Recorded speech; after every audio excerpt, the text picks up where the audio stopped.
E salve o Tricolor Paulista, Rick aqui, pra dar minha opinião sobre esse jogo. Que jogo! Voltamos a ganhar! Obrigado, obrigado, muito obrigado! Voltamos a vencer no Campeonato Brasileiro, voltamos a vencer, né? Ponto final.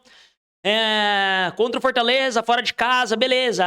Eu vice-lanterna do campeonato, é um dos piores times do campeonato. O Fortaleza, blá blá. Pode falar o que quiser, a gente ganhou. A gente precisava para recuperar a confiança, para voltar a jogar bem, a gente ganhou num jogo que foi mais importante do que seria. Se a gente tivesse ganhado de 2-0, jogando 11 contra 11, o jogo ele teria sido menos importante do que ele foi jogando o jogo praticamente inteiro, né? A partir dos 20 minutos que o Rigoni foi expulso ali, jogando o jogo inteiro com 1 a menos, o São Paulo conseguiu ganhar de 2-0 do Fortaleza fora de casa, que não ganhava desde 2020. Ou seja, o São Paulo ganhou do Fortaleza depois de 11 jogos. Então, pô, a vitória hoje é importante. Quem me criticaram, nossa, mas esse jogo que não vale nada, o Luciano faz gol. Nesse jogo que não vale nada, o São Paulo joga bem e ganha. Cara, você vai torcer pro São Paulo perder? Essa é a minha pergunta que eu tenho pra você. O que você tem pra fazer agora, torcedor? Você vai torcer pro São Paulo perder ou você vai torcer pro São Paulo ganhar os jogos que restam? Porque agora a gente já tá eliminado, já acabou. O que você pode fazer agora é torcer pro São Paulo ganhar e ficar feliz quando o São Paulo ganha, ou se afundar em solidão, em tristeza, porque o São Paulo perdeu. Então, o que eu tenho pra fazer agora é comemorar. Pra mim, essa vitória foi muito importante, até porque tem jogo contra o Palmeiras domingão. E domingo, pô, se a gente vem de outra derrota, se a gente perde pro Fortaleza, por exemplo, e vai jogar contra o Palmeiras, a gente chega totalmente, com o clima totalmente abalado, psicológico no caralho, com uma pressão do cacete, e correndo o risco de perder pro Palmeiras dentro de casa. Ia ser péssimo, o Palmeiras poderia até, ganhando, né, do São Paulo, poderia até passar o Flamengo, a depender do que aconteça nessa rodada, né? Ainda tá jogando Flamengo e Cruzeiro, então ainda não sei o que vai acontecer nesse jogo, mas a depender da rodada e o Palmeiras ganhando do São Paulo, poderia ser até que o Palmeiras passasse e assumisse a liderança. Imagina como é que ia ficar o clima no Morumbi. Então, ganhando hoje, dá aquela tirada de nhaca. Gol do Luciano foi muito importante pra tirar a nhaca dele também. Só empurrou, fazer gol fácil. Foda-se. Eu falei que o Luciano precisava garantir e recuperar a confiança. A gente precisava recuperar a confiança. Ganhamos e o Luciano fez gol. Tudo pra recuperar a confiança. O Luciano nem comemorou o gol. Acho que vocês viram isso.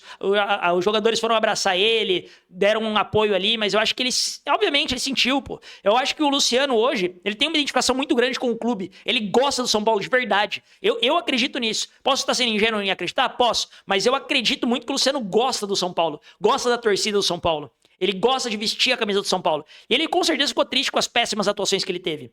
E, obviamente, me perguntaram em live, né? Mas você acha que o Luciano se redimiu com esse gol? A minha opinião é que o Luciano nem precisa se redimir. Não tem necessidade de se redimir. Ele tá numa má fase e acontece o jogador ficar em má fase. O Caleri, ano passado, perdeu 2 gols contra o Botafogo nas quartas de final. Eu quero o Caleri fora do São Paulo? Não. O Caleri precisa seguir jogando. O Caleri fez gols muito importantes com a camisa do São Paulo. O Lucas perdeu um pênalti. Eu quero o Lucas fora do São Paulo? Não, eu quero o Lucas jogando bola. Eu quero que o Lucas se recupere e jogue bola o quanto antes. O Luciano era a mesma coisa. Fez 2 jogos ruins contra a LDU, horrorosos, muito ruins, muito abaixo do que o Luciano mesmo produz. Perdeu gols que não era pra perder, que normalmente, inclusive, o próprio Luciano não perde. Mas não é por isso que eu vou torcer pelo mal do Luciano. Acho que ele fez o gol e ele não precisa se redimir. Ele ofereceu já muito pro São Paulo, tava numa má fase, espero que a má fase tenha saído junto com esse gol aí. Por mais que seja dentro da pequena área, sem goleiro, é um gol importante só pra tirar esse nhaque, espero que tenha saído. Mas momentos de desabafo pra gente analisar o jogo. Vamos voltar do jogo? Escalação, vamos começar pela escalação. Me surpreendeu muito a primeira coisa do Crespo, de ter escalado 3 zagueiros. Eu achei que o São Paulo não ia jogar com 3 zagueiros, porque não tinha peça, mas honestamente eu também esqueci do Luiz Gustavo. O Luiz Gustavo nem passou na minha cabeça que ele já estava apto a jogar. Esqueci da existência, na verdade, do Luiz Gustavo. E o Luiz Gustavo é uma ótima opção para ser esse zagueiro na sobra, tá? Acho que hoje ele fez uma partida bem sólida, inclusive. Fez uma boa partida. Acho que teve um lance só que ele errou ali, que ele perdeu a bola pro Daverson dentro da área, que eu acho que ele podia ter sido mais seguro e tirado a bola pra frente. Mas fora isso, partida sólida do Luiz Gustavo. Pode ser uma boa opção para jogar como esse terceiro zagueiro pelo meio ali. Então, na escalação, Rafael, óbvio que ia entrar, mas o São Paulo vai com 3 zagueiros, que me surpreende. Só que lembrando que tinha o Luiz Gustavo, eu fiquei um pouco mais tranquilo, porque eu tava com medo da zaga do São Paulo ser baixa. Porque esse terceiro zagueiro, esse zagueiro que joga na sobra, ele precisa ser alto. Eu acho que esse é o grande ponto do Arboleda, ainda talvez não ter perdido a vaga de titular, tá? Porque ele é alto, ele é bom na bola aérea. E esse zagueiro central é imprescindível que ele seja bom na bola aérea. E o Luiz Gustavo é alto, né? Então, a depender do que aconteça aí, talvez o Luiz Gustavo ganhe essa vaga do Arboleda, tá? Como zagueiro, vamos ver. Mas aí entra o Sabino pela esquerda, o Negrutti pela direita. Pra mim, os três fazem uma excelente partida. O Negrutti um pouquinho abaixo, acho que ele ainda fica um pouquinho perdido, principalmente quando o Cedric começou a subir muito, quando o Mailton começou a subir, ele começou a ficar perdido se ele marcava lateral, se ele marcava o atacante que tava entrando, porque o Fortaleza começou a jogar com 2 centroavantes, então ele ficou um pouquinho perdido, mas ainda assim foi uma boa partida da nossa zaga. Meio campo, ele vai com Pablo Maia, Bobadilla e Rodriguinho. Eu falei que provavelmente iria com isso ou com o Alisson, mas eu acho que a escolha pelo Pablo Maia foi uma escolha justamente pra gente conseguir ajudar a zaga, que era uma zaga desentrosada, obviamente desentrosada. Então acho que foi uma boa escolha o Pablo Maia. E o ataque acho que surpreendeu todo mundo, e de Rigoni e Tapia. Honestamente, quando eu olho pra isso, o que eu penso, né? O que eu acho que passou na cabeça do Crespo? Mas é um achismo, né? Eu acho que o Crespo olha pro ataque e fala, mano, Ferreirinha não tá fazendo gol, Luciano não tá fazendo gol, os dois estão em uma fase, eu preciso testar outra coisa. Não dá pra eu não colocar o Tapia, que quando entra tá fazendo gol. Preciso colocar o cara como titular e ver o que ele faz. Preciso colocar ele como titular. Eu acho que isso na cabeça do Crespo faz sentido. Porém, eu particularmente, é que agora parece que é engenheiro de obra pronta, mas eu falei isso num vídeo pré-jogo, tá? Eu teria colocado o Luca no lugar do Rigoni e poderia jogar com o Luca e Tapia no ataque. Eu acho que um ataque funcionaria melhor. Porém, né, o primeiro gol do São Paulo sai numa jogada justamente de Rigoni para Tapia. É uma jogada bem trabalhada, o Rodriguinho recebe a bola no meio campo, abre na lateral pro Cedric. O Cedric é bem inteligente, segura a bola, espera a passagem do Rigoni, toca pro Rigoni que toca para trás. Todo mundo bem inteligente até aí. E o Tapia faz uma boa movimentação também, porque ele tá entrando no segundo pau, ele dá o gato ali e volta para finalizar no primeiro pau. Então, assim, golaço do São Paulo, gol bem trabalhado, gol do Tapia, enfim, não tem o que falar do Tapia. Você pode falar o que você quiser do Tapia, que ele é ruim com a bola, que ele tecnicamente abaixa, etc. Mas o que ele se doou em campo, pô, já é pra, no mínimo, dar um certo respeito ao Tapia, tá? Eu acho que isso é válido. Mas, além disso, né, o São Paulo, pra mim, começou jogando ok, tava num jogo meio que parado, acabou fazendo gol e isso ficou positivo. O São Paulo começou a ter um pouco mais de posse de bola depois do gol. Só que aí tem o Rigoni, o senhor Rigoni, que assim, hoje pra mim deu atestado de que o São Paulo não deve renovar com ele no final do ano, que ele simplesmente é extremamente imprudente num lance que não fazia o menor sentido algum, cara, sentido algum. Ele vai lá e dá uma solada no Daverson, que óbvio que o Daverson vai valorizar, a gente sabe como é que é o Daverson, etc. Mas, cara, não faz sentido essa solada que ele deu. Só não faz sentido, cara. Não tem o porquê ele ter dado essa solada. Ele dá uma solada patética, numa bola em que o Daverson ia chutar pra casa do caralho, não ia virar nada a jogada, ele dá uma solada no cara, o VAR chama, pra mim chama com razão, pra mim, tá? Acho que tem interpretações aí, mas pra mim o VAR chama com razão, o Rigoni é expulso corretamente, e assim, é um nível de juvenícia, um nível de amadorismo, de falta de responsabilidade gigantesco do Rigoni, cara. Isso não pode fazer, você é um jogador profissional, você não pode correr esse risco. Não pode correr o risco. Não pode, não pode. A gente tá ganhando de 1-0 numa má fase, meu querido. Se hoje o São Paulo empata ou perde, a responsabilidade seria 95% nas costas do Rigoni. E que bom, né, que isso não aconteceu. Mas, porra, Rigoni, pelo amor de Deus, cara. Eu até brinquei lá e falei, mano, por mim, ele saindo pro vestiário, já rompe o contrato com ele no vestiário. Na hora do calor ali. Mas, cara, a parte boa, entre aspas, agora que o São Paulo ganhou o jogo, né, é que ele não cumpriu os 45 minutos que é obrigatório e ele vai ficar de fora do jogo contra o Palmeiras. Então é mais um jogo que ele também não cumpre os 45 minutos para renovação automática. Porque o que eu torço de verdade é para que essa renovação automática não aconteça e o São Paulo não renove com o Rigoni, porque, porra, depois de hoje é muito amadorismo, com todo respeito. Muito amadorismo, é muita falta de responsabilidade você dar uma solada dessa. E a partir da solada o jogo complica, óbvio. Fortaleza tá em penúltimo colocado, numa fase horrorosa. Assim, não numa fase horrorosa, né? Ele vinha de 2 vitórias em casa, apesar de ter perdido os últimos 2 jogos fora. Mas assim, ele vem numa fase que não é legal, em 19º, tentando se recuperar, tentando sair da zona de rebaixamento. A diretoria, diferente da nossa, coloca ingresso a R$10 pra tentar lotar o estádio e levar a torcida pra próxima. Parabéns pra diretoria do Fortaleza nesse sentido, que aparentemente, né, nos últimos tempos tem sido muito mais profissional do que a do São Paulo. Com a casa cheia, com o ímpeto, com um a mais, eu falei, putz, São Paulo vai sofrer uma pressão aqui. E sofreu uma leve pressão, só que era aquela pressão que a hora que os caras chegavam ali num lance mais perigoso, tentavam chegar na linha de fundo, tentavam chegar mais perto da área, tinha sempre alguém bloqueando. Então o São Paulo não sofreu a ponto do Rafael fazer grandes defesas e defender tudo e pegar a bola pra cacete. Isso o São Paulo não sofreu, não sofreu. São Paulo sofreu assim, no quesito de ficar pouco com a bola.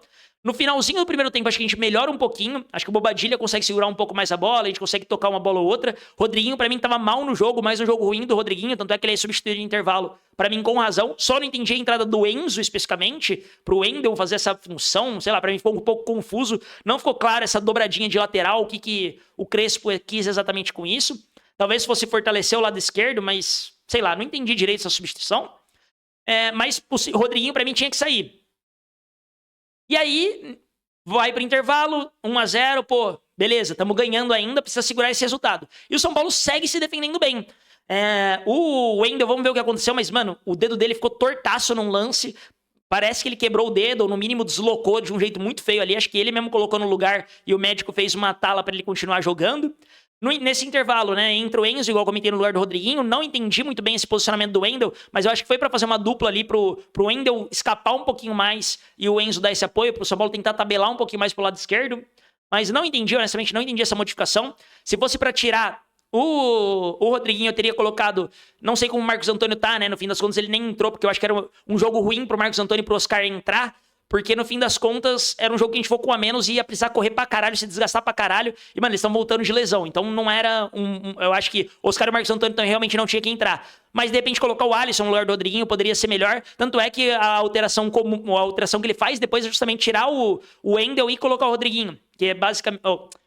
tirar o Wendel e colocar o Alisson. Que basicamente é corrigindo isso que ele tinha feito. Então acho que foi uma boa ideia. O Cedric claramente saiu por cansaço. Teve uma hora que o Cedric tava fazendo um falso 9 ali e o Tapia veio marcar a lateral. Então o Cedric claramente saiu por cansaço. Tapia também saiu por cansaço, que acho que se doou muito. Pode falar o que quiser do Tapia, ele não é craque, ele não é jogadoraço, mas fez o gol, foi importante, foi eleito craque da partida com justiça e se doou bastante. Ele tentou. Não dá pra negar que ele tentou muito, tá? Então méritos pro Tapia nisso também. E o São Paulo num contra-ataque, numa aula de contra-ataque, tá? Aula, manual. Você escreve contra-ataque no dicionário, tinha que ter esse vídeo anexado. Porque assim, o São Paulo, o Alisson rouba uma bola muito bem, Luciano já toca a bola, Bobadilla sai, o Enzo sai de lá de trás num pique absurdo do Enzo. Enzo que, se eu não me engano, ele é líder de assistência do São Paulo no ano, e ele não é um lateral tão ofensivo. Então, pô, absurdo, né, o que o Enzo vem fazendo.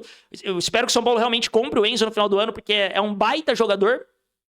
Não sei como é que tava encostado no River, mas é um baita jogador. O Bobadilla enfia a bola pro Enzo, e o Enzo muito inteligente, só rola pro meio, numa bola bem tranquila. O Luciano tinha entrado, né, no lugar do Tapia, que tava cansado. O Luciano só empurra pro gol, ele nem comemora. Acho que o Luciano ainda tá chateado por ter jogado tão mal contra a LDU, ainda sente isso, mas é um gol importante pra tirar aquela nhaca, pra, pô, limpar a alma, quem sabe recuperar um pouco mais da confiança. E, pô, que bom, eu comemorei muito esse gol do Luciano, de verdade, porque eu torço pelo Luciano se recuperar o futebol o mais breve possível. E aí, nisso, basicamente, acaba o jogo, né? Depois o São Paulo faz o 2-0, acho que Fortaleza desanima totalmente, São Paulo ainda até tem outro contra-ataque, mas o jogo ficou bem tranquilo depois desse gol do Luciano, 2-0, acabou o jogo ali, e foi isso. Vitória importantíssima do São Paulo. Quer me criticar por eu estar feliz? Pode criticar, mas... Vitória é muito importante pra gente ganhar moral, jogar contra o Palmeiras fora no Morumbi. Quem sabe até o próprio torcedor anima um pouco mais de aparecer no Morumbi. Eu sou contra esse protesto de Morumbi zero. Eu acho que os jogadores tentam se doar em campo, então os jogadores não têm que ser penalizados pela cagada da diretoria. O que eu sou favorável é lotar o Morumbi e o Morumbi inteiro xingar o Casares. Grita o nome dos jogadores que seja e xinga o Casares, xinga o Belmonte. Eu acho que isso poderia ser muito mais efetivo no fim das contas. Sou contra o Morumbi zero, mas acho que isso vai dar um gás para alguns torcedores irem contra o Palmeiras e vai dar um gás para os jogadores. Recuperou os 3 pontos que perdeu para o Ceará. Não acho que tinha que ter perdido. Se a gente ganha do Ceará e ganha agora, a gente já tá numa posição melhor da tabela, né?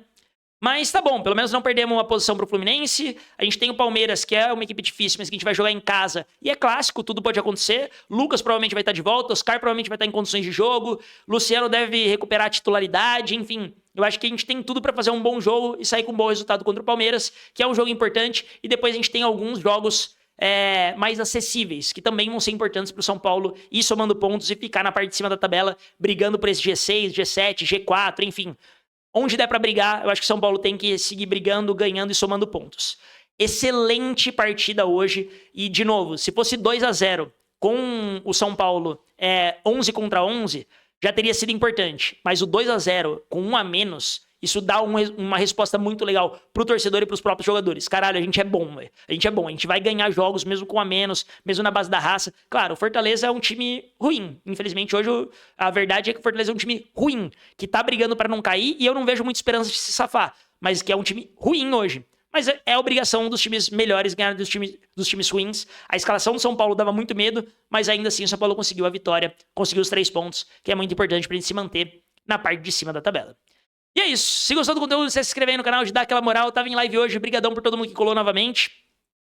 Deu aí mais de 250 pessoas em live. Então, brigadão por todo mundo que colou. Aquela resenha de sempre, trocar aquela ideia. Acho que foi muito da hora. Ganhamos, ufa, que alívio. É bom ver o nosso time ganhando. E domingão também de novo fazendo live contra o Palmeiras. A partir de umas 3h30 a gente já abre live pra trocar aquela ideia. 3 e pouquinho, 3h30. A gente já abre a live pra trocar aquela ideia. E torcer que se ganhar do Palmeiras, a gente ferra nos caras com a briga pelo título. A moral vai lá pra cima. E a gente começa a esquecer um pouquinho essa eliminação pra Libertadores. Tamo junto demais. Não esquece de deixar o like, se inscrever no canal, recomendar pra aquele amigo se você gostou. Se não gostou, recomenda pra um inimigo, fode com ele. Tamo junto demais, aquele abraço e vamos São Paulo!